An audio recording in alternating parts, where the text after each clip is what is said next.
Hey girl, thanks for joining me. It's your girl, Miss Toni, and welcome to Momming with Miss Toni. And today I'm going to update you on my baby Karis, who sadly and wonderfully just turned 1 year old. 12 months came too fast. And there she is. Say hi. Say hi. You brushing your teeth? So Karis just had her 12-month doctor appointment with her pediatrician, and she's on the slim side, but she's on the tall side. She's 18 pounds, peeking her head in. Say, I'm getting big. I'm just a little skinny. Yes. She's 30.25 inches tall. Hi. Which falls in the 81st percentile. So she's very tall. So she's around the 20th percentile for her weight. But the doctor says she's following her own growth chart very well. And so she's eating well. And the doctor just said, when babies stretch out a little bit, that's why they don't look so chunky anymore, because they lose some of their fatness to their height. But all in all, she's very healthy. So at 12 months old, they need to catch up on all of their shots if they haven't already. So Hep A, Hep B, pneumococcal, varicella, MMR, polio, all those shots. She already, at the 9-month appointment, got her Hep and pneumo shots up to date. So she only needed, she needed 4 shots still. So she needed DTaP.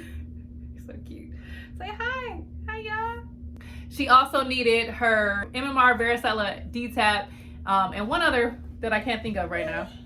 Well, so she got her shots, and I told the doctor, I was like, I can't do the whole fussy shots with the fever afterwards because she is not sleeping, and I can't right now. So can we divide them up? So she said, yep, come back in 2 weeks and she can get her MMR and varicella separately. She can just have a quick nurse visit, and then you can just get your DTaP, and I think the other one was her Hep A, I want to say, because she already had caught up on her Hep B. So she had to get those 2 shots in that appointment, which she took them like a champ, and then we went back 2 weeks later and got her other 2 shots, and believe it or not, she did not get the side effects. So I'm like, okay, maybe there's something to that. Maybe you guys should be spreading them out anyway. Like, why would you give a baby 4 shots in one appointment? 4. And it's not just 4 shots. I mean, yes, it's 4 pricks, but it's like 8 diseases. So if you're one of my subs, then you already know how I feel about all these vaccines. But just being able to spread them out really did help. So her getting the MMR and the varicella later, she didn't even have a problem sleeping that night. Like, I didn't even have to do the Tylenol like I typically would. Karis came in here with toothpaste, and she was just brushing her teeth. That's what she does for fun. So she did have her very first dental appointment as well, now that she's 12 months old. She has so many teeth, I probably could have taken her months ago, but I decided to wait. She has 10 teeth now, and she's got a couple still growing in the back. Yes, you do. And so I took her to her dental appointment, and when they're this little, the appointments are literally like 5 minutes, because the dentist is really just doing a quick exam to make sure the teeth are growing in well, they're strong and healthy. They did a quick floss, and they did a quick touch of fluoride over the teeth. And she didn't really love the taste of the fluoride, but she really did so well. When they're this little, the parent holds the baby, and so you sit there in the chair, not the baby alone, and then you turn them this way towards you. They wrap their little legs around you as they naturally do, and then they actually lay back, and the dentist sits in front of you and opens their mouth and does the exam sort of upside down. But they're so used to it. Go to a pediatric dentist, make sure you're going to a specialized dentist. But they did a great job. She was very gentle, and Karis didn't cry a bit. She just sat there and let her floss them and move her gums, and then that was it. Make sure you're protecting your baby's health, including their pearly whites, to keep them pearly. I see some kids sometimes, and I'm just like, poor baby. Kids that have fillings already because they have so many cavities, and they're like 2 years old, and it really starts with getting your baby to see a dentist early. So again, I could have taken her at basically 6 months after their first tooth pops in. You can start taking them to the dentist. So Maybe don't start that early. I did start that early with Kennedy, I can't lie. But the third time around, I was like, okay, she can wait. She's got 10 teeth, but she can wait till she turns 1. And the dentist was very pleased. The one thing she said is, are you giving her a drink at night? And I'm like, yeah, guilty. Like, I know you're not supposed to, but hey, she is not sleeping through the night. She gets hungry in the middle of the night and she wakes up and we give her a bottle. And of course, at the 12-month appointment, my pediatrician said, you know, it's time to transition from the bottles to the sippy cups. She already drinks water out of her sippy cups. She's been doing that for 6 months, but we haven't done the transition with the milk to the sippy cup. But we have started her on whole milk, so she is drinking just regular cow's milk. I wasn't sure if she was gonna like it, so I had a bunch of backups. Like, I had soy milk, I had rice milk, I had coconut milk. I bought all these milks because I wasn't sure if she was gonna like the cow's milk or not. It was her first time trying it like a week ago, and she didn't even flinch. I was like offended, like, that is not mommy's milk. What are you doing? Like, why do you love it? You can't even like it. Why do you like it and love it? She's rolling back her eyes like it's so delicious, and it's cold. Like, I thought you wanted room temp. All these months I've been giving you body warmth, okay? And you just gonna switch to cold cow's milk and you love it? Like, you good with it? Like, really? To be honest, I was just grateful that she liked it and she accepted it, and I didn't even have to go through all those other milks. So kudos to her for making that transition so smoothly. Now, Baby Karis loves eating, and she eats 3 meals a day just like we do, with multiple snacks in between. She loves fruit. She loves meat, vegetables. She still eats baby food out of the jar. She just has a mix of everything that we're eating plus her own baby food. And the doctor said, keep it up. You know, that's really good that she likes all those foods and that she's accepting all those foods. Just keep it up. Keep introducing new foods whenever you have it. She eats at the table just like you guys. And milk is more of a beverage now. It's not a meal. So you're not looking to have a meal replacement. It's simply just having that on the side. Oh, she's got to go. Where are you going?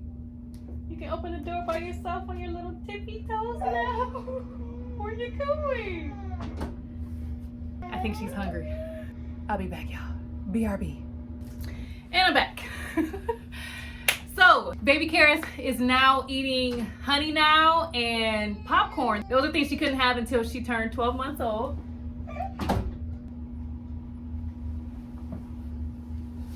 She's ready for mama to be done. I'm just telling them all about you. Oh, now you can say hi, or you're saying bye. Which one is it? Well, Karis is eating honey now and popcorn, which were things that you just can't until they're 12 months old because of allergies with honey and just the way that it's derived from the bees and the pollen and all that. And then popcorn because it can get lodged in their throats. Now, my kids take after me and we love popcorn. Like, it's an addiction. So I make it all the time, and poor baby just has to smell it, and she doesn't get to indulge. I usually give her another snack while we're eating the popcorn, but now she's tried it and she already loves it. So she's a part of my little popcorn bunch now. So she can say hi. She's been saying hi for a while. Developmentally, she's very progressed. She points now, you know, when she wants something, when she needs something, or she wants to get your attention. The only developmental milestone she hasn't hit is one that she hit, which was the sleeping through the night at 6 weeks, and that she's not hitting right now at 12 months. So my pediatrician, I shared that with her, and I'm like, okay, what can you suggest? She's waking up multiple times at night. She wants to eat. Maybe that's a part of just this whole weaning process. But she's just hungry. We give her milk in the middle of the night and she'll go right back to sleep. But then a couple hours later, she's up again. She wants to eat. She'll go back to sleep. So the doctor said she is a healthy baby. So she does not need to be waking up multiple times a night eating, especially if she's eating all day long when she's awake. Her body weight can sustain her and should be sustaining her throughout the whole course of the night. She shouldn't even be waking up once at this age. Maybe if she has a bad diaper, but she's like, she should be sleeping. So she said, when she wakes up, try this trick and give her water instead of milk, which we always keep her water bottle next to her bed anyway in her crib. Yes, I think she threw that at me because she hates it. We tried it. I won't say she hates it. We've tried it, and most nights she actually will just take the bottle. Her eyes are closed anyway, and like the doctor said, she's not like hungry. she just wants that whole sensation of eating or drinking through her bottle. So at night, let's say she woke up 3 times, we'll just try the bottle once and she'll typically drink it. When I've tried it 3 times, like that very first night, yeah, no. First time she drank it, the other 2 times she threw it at me. So she was not having it, and she just screamed and she just wanted milk. So we're trying. If you have any suggestions out there based on your experience, because I have 3 kids, but I did not go through this with the other 2. The other 2 were sleeping completely through the night, 10 to 12 hours a night at this age. Yes, they waited until they were about 9 or 10 months to get to that point, but they got there. Karis is backwards, okay? She did it for 6 months, and the last 6 months of our lives, she has regressed. I'm accepting your tips and suggestions. Go ahead and inbox me, put it in the comments below. I'd love to hear it. So lastly, I wanted to share that we had a wonderful vacation. All of you who come watch video to video, you know we just took a wonderful family vacation to Jamaica, man. We had a man, yes. And while we were there, we celebrated the baby's first birthday. We had a fabulous, fabulous time. I mean, Jamaica owes me nothing. I want to be back now. While we were there, we had an amazing time celebrating the baby. We all FaceTimed in and sang happy birthday. She fell asleep during her little Zoom party, but soon after she woke up and we went to a really nice dinner at the resort, watched the sunset. I mean, it was just a gorgeous, gorgeous evening, perfect weather, beautiful location. Who could ask for more on their very first birthday? I'm sure we'll all remember forever. Especially my big girls. It's a wonderful way to celebrate this baby's first year of life.